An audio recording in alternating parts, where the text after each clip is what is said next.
Olá, professora Elisângela Santiago, chegando aqui com mais um Segunda do Enem.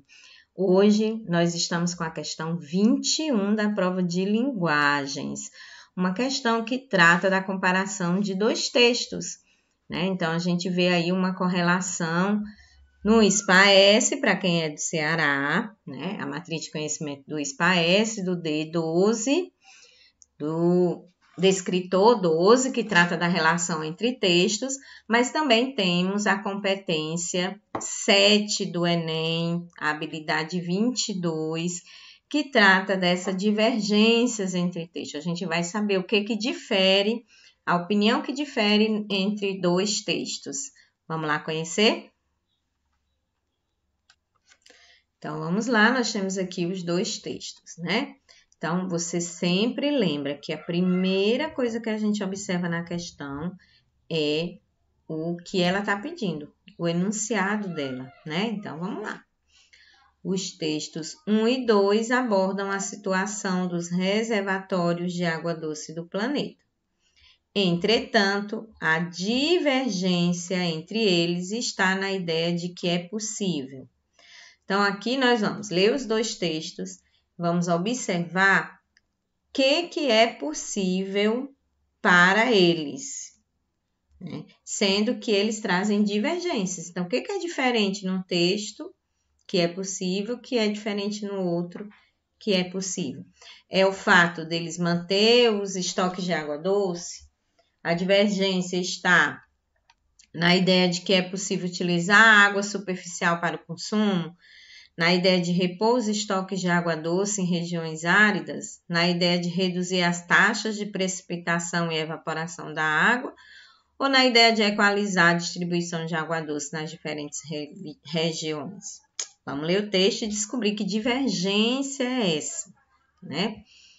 O texto 1 diz assim: o mito da estiagem em São Paulo. Os estoques de água doce são inesgotáveis, na medida em que são alimentados principalmente pelos oceanos, infinitos via evaporação e precipitação, ou seja, pelo ciclo hidrológico que depende de forças físicas as quais o homem nunca poderá interromper.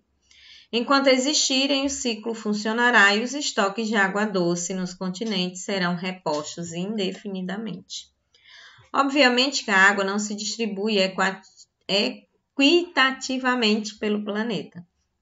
Há regiões com muita água, normalmente na zona tropical, na qual a evaporação é maior, e regiões áridas, onde, por razões específicas da dinâmica climática, as taxas de evaporação são maiores do que a precipitação, gerando déficit de reposição de estoques de água doce.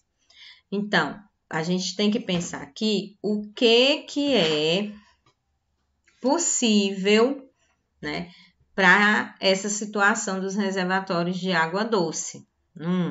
Ele diz que a água não se distribui equitativamente pelo planeta, né?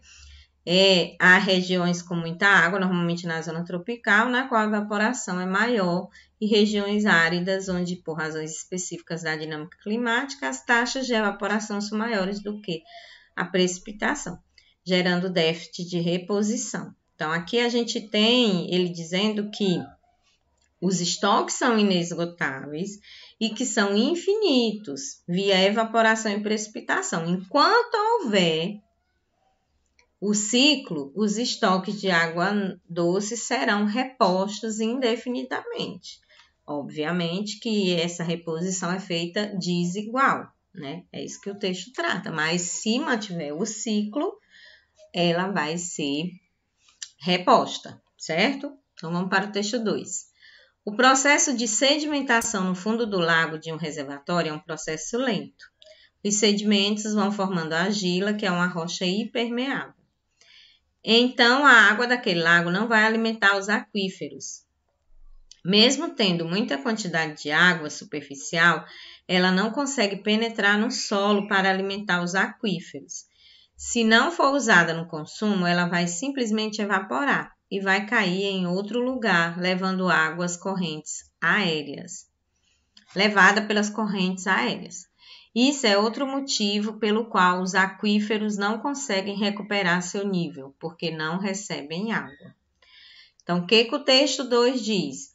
Que o aquífero não consegue receber água por causa dessa evaporação e dessa sedimentação, né, lá no fundo do reservatório, que é um processo lento. Quando os sedimentos se solidificam, a água não penetra. E o que acontece com a água? Ela evapora, certo? Ele não recebe, ela evapora, e aí ela tende a diminuir. Então, os textos 1 e 2 abordam a situação dos reservatórios de água doce do planeta. Entretanto, a divergência entre eles, a diferença, né, está na ideia de que é possível manter os estoques de água doce. O texto 1 diz que é possível manter o reservatório de água doce. Como é que é possível? Enquanto houver o processo, né? Ele diz, ó, enquanto existir o ciclo de água doce, de evaporação e precipitação, vai ter água doce. Só que em lugares diferentes, né? Porque isso é feito de maneira desigual.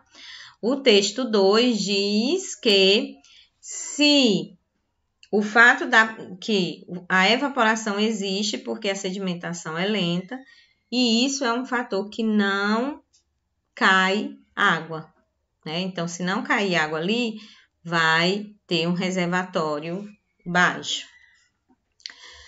Utilizar água superficial para o consumo, o texto fala isso? Não, né? Que é repor os estoques de água doce em região árida, tem essa divergência entre eles, que é para reduzir as taxas de precipitação e evaporação.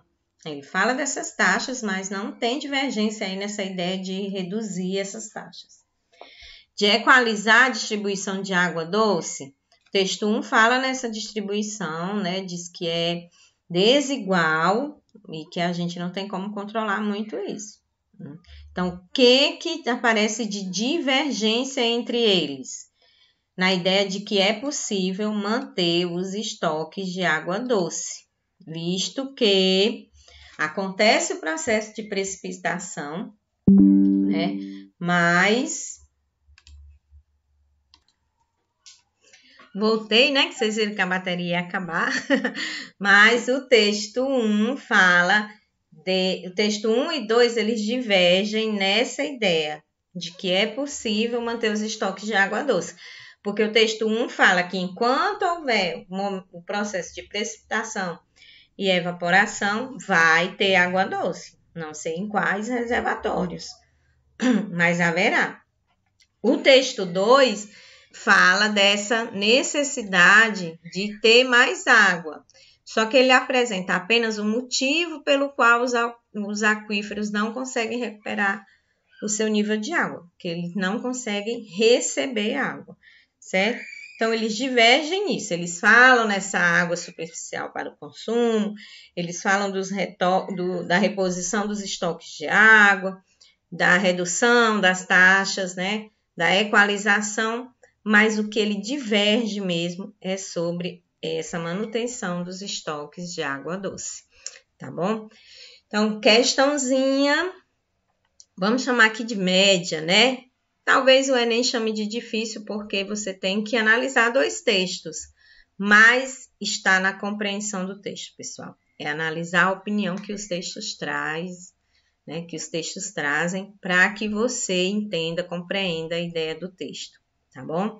Então, até a próxima e bom Enem. O Enem está se aproximando por aí, tá? Um abraço e tchau.